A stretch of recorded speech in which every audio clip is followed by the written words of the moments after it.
င်းမောင်းတစ်ထည်ရောင်စုံပေါ်ဝါတစ်ထည်ဒါဟာငါတို့ငကားမအမောက်ပဲ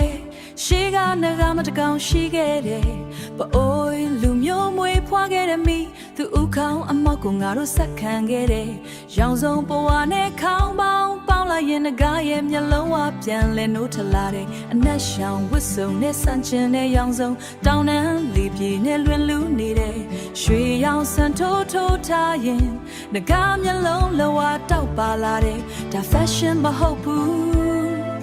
ဒါငါတို့အမြင့်ဖြစ်တယ်တောင်းတန်းလေးတဲ့ဂုံယူမှုဖြစ်တယ်ခေါင်းပေါင်းပေါင်းလိုက်ရင်ငကားမပြန်လို့ရောင်စုံပေါ်ဝါနဲ့ငါ